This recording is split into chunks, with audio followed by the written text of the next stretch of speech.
오늘 함께 나눌 말씀은 로마서 3장 1절부터 24절까지 말씀인데요. 우리가 1절과 2절만 읽도록 하고 나머지 부분은 말씀 나누는 가운데 읽도록 하겠습니다. 우리 오늘 본문 1절과 2절을 함께 읽겠습니다. 그런즉 유대인의 나음이 무엇이며 할례의 유익이 무엇이냐? 범사에 많으니 우선은 그들이 하나님의 말씀을 맡았음이니라. 아멘. 여러분, 유대인들은 선민의식을 가지고 있었습니다. 선민의식이 무엇이냐면 우리는 하나님의 택함을 받은 민족이기 때문에 우리는 다른 민족들과 다르다라고 하는 사상입니다. 그래서 유대인들은 이렇게 주장했습니다. 우리는 유대인이기 때문에 의인이지만 다른 민족은 유대인이 아니기 때문에 죄인이다. 우리는 유대인이기 때문에 구원을 받지만 다른 사람들은 이방인이기 때문에 심판을 받는다라고 주장했습니다. 즉, 이 당시 유대인들은 유대인인가 유대인이 아닌가 하는 것이 구원의 조건이라고 주장했던 것이죠. 그래서 바울은 로마서 2장을 통해서 이 유대인들의 선민의식이 잘못되었음을 가르쳤습니다. 비록 유대인들이 율법을 가지고 있기는 하지만 율법을 행하지 않았기 때문에 이방인들과 다를 바가 없다라는 것이 로마서 2장의 내용이었습니다. 여러분, 그렇다면 유대인은 이방인과 다른 점이 전혀 없을까요? 그렇지 않습니다. 바울은 유대인의 특권을 다음과 같이 말합니다. 우리 1절, 2절 한 번 더 읽도록 하겠습니다. 그런즉 유대인의 나음이 무엇이며 할례의 유익이 무엇이냐? 범사에 많으니 우선은 그들이 하나님의 말씀을 맡았음이니라. 사도 바울은 하나님의 말씀을 맡은 것이 유대인의 특권이다 이렇게 말합니다. 여러분, 왜 하나님의 말씀을 맡은 것이 유대인의 특권일 수 있을까요? 여러분, 여기서 말하는 하나님의 말씀은 구약 성경을 말하는 것이겠죠? 아직 이때는 신약 정경이 완성되지 않았으니까요. 여러분, 구약 성경의 핵심 주제는 무엇입니까? 우리의 구원자가 오신다. 예수님이 오신다라는 것이 구약 성경의 핵심 메시지죠. 그래서 유대인들은 예수님이 오실 것을 미리 알고 있었습니다. 다른 이방인들은 하나님의 말씀을 가지고 있지 않았기 때문에 구원자가 오실 것, 예수님이 오실 것을 몰랐습니다. 그런데 유대인들은 하나님의 말씀을 가지고 있었기 때문에 우리의 구원자이신 예수님이 오신다는 것을 미리 알고 있었어요. 바로 이것이 유대인들의 특권이었습니다.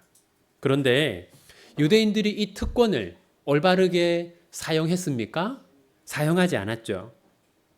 유대인들은 구약 성경을 가지고 있었고 예수님이 오실 것을 미리 알고 있었지만 정작 예수님이 오셨을 때는 예수님을 배척하고 부인했습니다. 그래서 바울은 다음과 같이 말합니다. 3절 말씀 함께 읽겠습니다. 어떤 자들이 믿지 아니하였으면 어찌하리요? 그 믿지 아니함이 하나님의 미쁘심을 패하겠느냐? 하나님은 유대인들에게 은혜를 베푸셨으나 유대인들은 하나님의 말씀을 믿지 않았다라는 겁니다.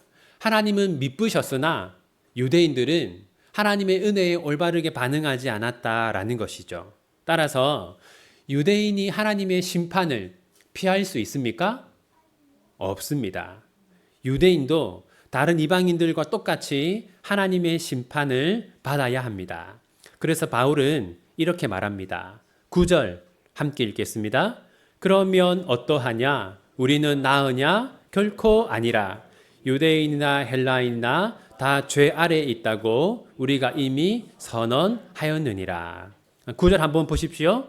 유대인이나 헬라인이나 다 죄 아래에 있다고 우리가 이미 선언하였느니라. 여러분, 유대인이나 헬라인이나 모두 다 죄 아래에 있고 하나님의 심판을 피할 수 있는 사람은 아무도 없습니다. 여러분, 그렇다면 구약 성경은 유대인들에 대해서 무엇이라고 말할까요? 혹시 구약 성경은 유대인들이 특별하다고 말하지 않을까요? 바울은 유대인들이 이렇게 주장할 것을 알고 있었기 때문에 구약 성경을 통해서 모든 사람이 죄인이라는 것을 한 번 더 강조합니다. 오늘 본문 10절부터 12절까지 우리 3절 이어서 같이 읽겠습니다. 기록된 바 의인은 없나니 하나도 없으며 깨닫는 자도 없고 하나님을 찾는 자도 없고 다 치우쳐 함께 무익하게 되고 선을 행하는 자는 없나니 하나도 없도다. 여러분, 이 말씀은 구약 성경 10편 14편에서 인용한 것입니다. 다음 13절 함께 읽겠습니다. 그들의 목구멍은 열린 무덤이요 그 혀로는 속임을 일삼으며 그 입술에는 독사의 독이 있고. 이 말씀은 구약 성경 10편 5편에서 인용한 겁니다. 14절 함께 읽겠습니다. 그 입에는 저주와 악독이 가득하고. 이 말씀은 구약 성경 10편 10편에서 인용한 것입니다. 다음으로 15절부터 17절까지 함께 읽겠습니다. 그 발은 피 흘리는데 빠른지라 파멸과 고생이 그 길에 있어 평강의 길을 알지 못하였고. 이 말씀은 구약 성경 이사야서 59장에서 인용한 것입니다. 여러분, 그러니까 구약 성경 역시 유대인들이 어떤 사람이라고 말합니까? 네, 모든 사람이 죄인이고 유대인도 죄인이다, 이렇게 말하고 있습니다. 당시 유대인들은 이방인들은 죄인이지만 우리는 죄인이 아니다 라고 주장했습니다. 하지만 구약 성경도 그렇지 않다고 말한다는 것이죠. 그런데 여러분, 우리가 여기서 깊이 생각해야 할 주제가 하나 있습니다. 왜 바울은 모든 사람이 죄인이다 라는 걸 이렇게 강조하는 것일까요? 그 이유는 다음과 같습니다. 19절 함께 읽겠습니다. 우리가 알거니와 무릇 율법이 말하는 바는 율법 아래에 있는 자들에게 말하는 것이니 이는 모든 입을 막고 온 세상으로 하나님의 심판 아래 있게 하려 함이라. 여러분, 왜 바울은 모든 사람이 죄인이라는 것을 이렇게 강조할까요? 유대인들을 향해서 유대인 너희들도 죄인이다 라는 걸 왜 바울은 이렇게 강조할까요? 19절을 한 번 더 보십시오. 모든 입을 막고. 바울은 모든 입을 막기 위해서 모든 사람이 죄인이라고 말하는 겁니다. 그렇다면 이 입은 어떤 입입니까? 나는 죄인이 아니다 라고 말하는 입입니다. 나는 너희들과 다른 의인이다 라고 말하는 입입니다.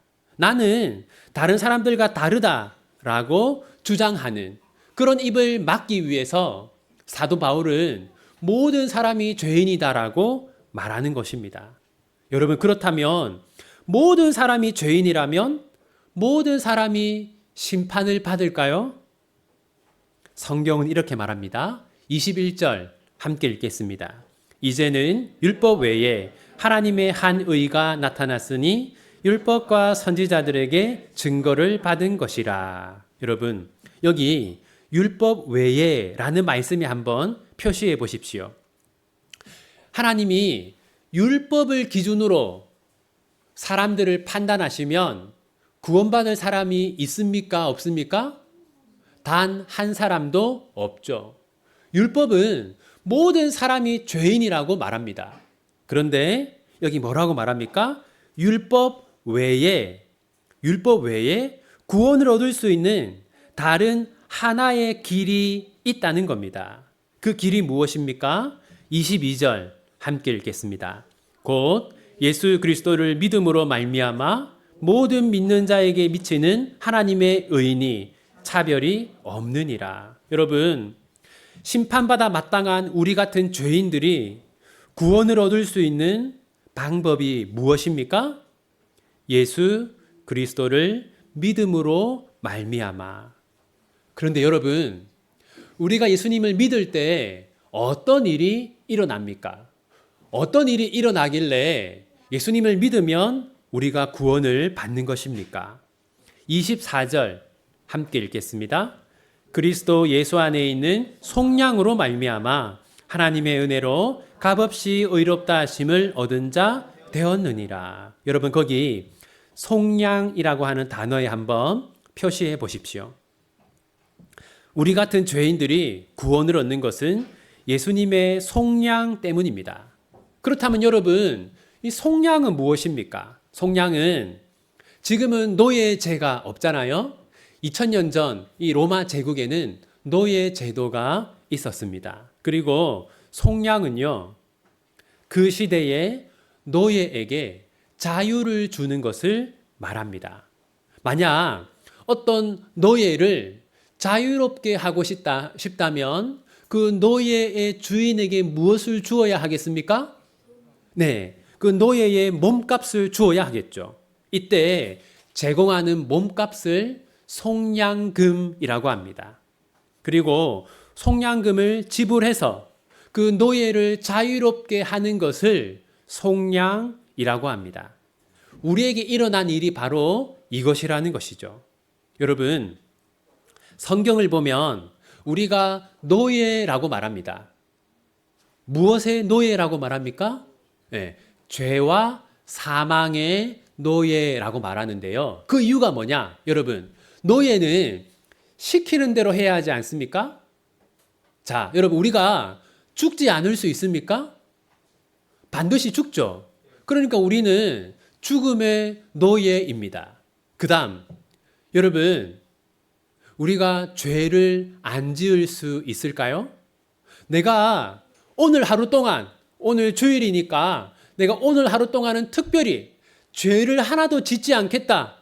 우리가 이렇게 결심하면 우리가 오늘 하루 동안 죄를 하나도 짓지 않을 수 있습니까? 없죠. 그러니까 우리는 죄의 노예인 겁니다. 성경은 우리가 죄와 사망의 노예라고 말합니다. 우리가 노예인데 예수님이 우리에게 자유를 주셨어요. 이게 속량입니다. 그런데 여러분, 노예를 자유롭게 하려면 무엇을 지불해야 한다고요? 속량금을 지불해야 하죠. 예수님이 지불하신 속량금은 뭡니까? 네, 에베소서 1장 7절 우리 함께 읽겠습니다. 우리는 그리스도 안에서 그의 은혜의 풍성함을 따라 그의 피로 말미암아 속량 곧 죄사함을 받았느니라. 예수님이 지불하신 속량금이 무엇입니까? 예수님의 피, 예수님의 십자가, 예수님의 죽음이죠. 따라서 여러분, 2000년 전에 예수님이 십자가에서 죽으신 것은 무엇을 위한 죽음입니까? 죄와 사망의 노예인 우리에게 자유를 주시기 위한 죽음입니다. 예수님이 십자가에서 피를 흘리시고 죽으신 결과 우리는 죄와 사망에서 자유하게 된 것이죠. 여러분, 물론 우리는 지금도 죄를 짓습니다. 그렇지 않습니까? 하지만 우리가 그 죄 때문에 심판을 받지는 않습니다. 왜 그렇죠? 우리가 받아야 할 심판을 예수님이 대신 받으셨기 때문입니다. 이제 오늘 본문의 교훈을 한번 생각해 보겠습니다. 첫 번째는 우리의 특권은 하나님의 말씀을 맡은 것이다 라는 겁니다. 여러분, 오늘 본문에서 사도 바울은 유대인들의 특권이 무엇이라고 말했습니까? 하나님의 말씀을 가지고 있는 것이 특권이다 라고 했습니다. 마찬가지로 여러분, 그렇다면 우리의 특권은 무엇이겠습니까? 하나님의 말씀을 가지고 있는 것이 우리의 특권입니다. 여러분, 성경책 다 가지고 있으시죠? 성경, 하나님의 말씀 아닙니까? 여러분, 우리는 하나님의 말씀을 듣기 위해서 저 산속으로 가거나 광야로 가거나 수도원으로 갈 필요가 없습니다. 하나님 말씀이 우리에게 있어요. 언제든 성경을 펴서 하나님 말씀을 보고 읽고 들을 수가 있습니다. 바로 이것이 우리의 특권입니다. 여러분, 말씀을 가진 것이 우리의 특권이라면 우리가 어떻게 살아야 하겠습니까? 하나님 말씀을 더 가까이 하고 성경에서 하나님 말씀 듣기 위해서 노력해야 하겠죠. 두 번째, 모든 사람이 죄인입니다. 여러분, 분명히 성경은 모든 사람이 죄인이라고 말하는데요. 그런데 우리는 다른 사람들은 죄인이지만 나는 죄인이 아니다. 그렇게 착각을 할 때가 많습니다. 다른 사람들은 구원을 받을 자격이 전혀 없어서 오직 은혜로 구원을 받았지만 나는 구원받을 자격이 조금은 있어서 구원을 받았다. 그렇게 우리가 착각을 할 때가 많습니다. 여러분, 이 사실을 잘 보여주는 한 사건이 있는데요. 우리 친구들은 잘 모르겠지만 여러분, 그 지존파 사건 잘 아시죠? 여러분, 이 지존파 사건이 일어났을 때요. 서울에 있는 어느 교회에서 전도 부장을 맡고 있었던 한 집사님이 이 지존파에게 복음을 전하겠다라고 했대요. 그랬더니 그 교회 목사님하고 전도 부원들이 모두 다 반대를 했다고 합니다. 왜 반대했겠습니까? 저렇게 악한 죄인들에게는 복음을 전하면 안 된다. 저 사람들은 너무 죄인이기 때문에 복음을 들을 자격이 없다. 이렇게 그때 생각을 한 겁니다. 그러니까 여러분, 그때 어떻게 이 구별을 한 겁니까? 저 사람들은 구원받을 자격이 없는 죄인이고 저 사람들은 복음을 들을 자격도 없는 죄인이지만 우리는 복음을 들을 자격이 있고 구원을 받을 자격이 있다. 그렇게 구별을 한 것이죠. 여러분, 우리는 절대로 이런 착각을 하지 말아야 합니다. 여러분, 정말 악한 죄인들 있지 않습니까? 그 죄인들을 볼 때 저 사람과 나는 다르다. 우리가 그런 착각을 해서는 안 됩니다. 물론 정도는 다르죠. 우리가 연쇄 살인범들하고 똑같은 정도의 죄인은 물론 아닙니다. 하지만 그 사람들이나 우리나 구원받을 자격이 있습니까? 없습니까? 똑같이 없는 똑같은 죄인이라는 것을 우리는 인정해야 합니다. 이제 말씀을 맺겠습니다. 여러분, 마태복음 18장에는요, 용서할 줄 모르는 종의 비유가 기록되어 있습니다. 이 본문을 보면요, 한 왕이 나오는데 그 왕에게 큰 빚을 진 한 종이 있어요. 그런데 이 종은 그 큰 빚을 갚을 수가 없어서 감옥에 갇힐 위기에 처했습니다.